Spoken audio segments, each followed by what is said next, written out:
مسیح یسوع کے جلالی پرفضل بابرکت اور جلالی نام میں آپ سب کی سلامتی ہو۔ خداوند کے زندگی بخش زندہ پاک کلام سے سیکھیں گے عہد عتیق سے داؤد نبی کے مزامور میں سے زبور 83 ورس نمبر 1۔ اے خدا خاموش نہ رہ، اے خدا چپ چاپ نہ ہو اور خاموشی اختیار نہ کر، کیونکہ دیکھ تیرے دشمن ادھم مچاتے ہیں اور تجھ سے عداوت رکھنے والوں نے سر اٹھایا ہے، کیونکہ وہ تیرے لوگوں کے خلاف مکاری سے منصوبہ باندھتے ہیں اور ان کے خلاف جو تیری پناہ میں ہیں مشورہ کرتے ہیں۔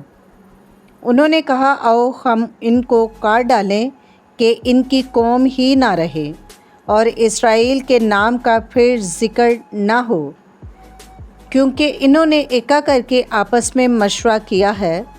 وہ تیرے خلاف عہد باندھتے ہیں، یعنی ادام کے اہل، خیمہ اور اسماعیلی، مواب اور ہاجری، جبیل اور امون اور عمالیق، فلسطین اور سور کے باشندے۔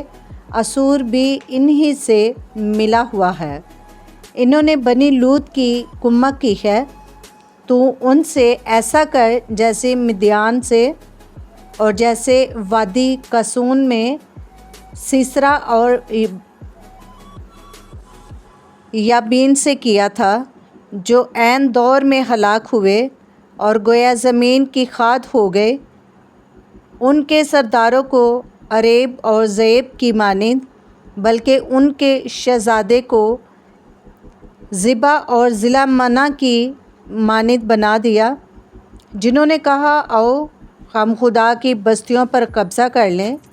اے میرے خدا ان کو بگولے کی گرد کی مانند بنا دے، اور جیسے ہوا کے آگے ڈنڈل، اس آگ کی طرح جو جنگل کو جلا دیتی ہے، اس شعلہ کی طرح جو پہاڑوں میں آگ لگا دیتا ہے۔ تو اسی طرح اپنی آندھی سے ان کا پیچھا کر اور اپنے طوفان سے ان کو پریشان کر دے۔ اے خداوند ان کے چہروں پر رسوائی طاری کر، تاکہ وہ تیرے نام کے طالب ہوں۔ وہ ہمیشہ شرمندہ اور پریشان رہے، بلکہ وہ رسوا ہو کر ہلاک ہو جائے، تاکہ وہ جان لے کہ تو ہی جس کا نام یہوہ ہے تمام زمین پر بلند و بالا ہے۔ خداوند کے زندہ پاک کلام کا پڑھا اور سنا جانا ہم سب کے لیے باعث سے برکت ہو۔ خداوند کا شکر ہو، آمین۔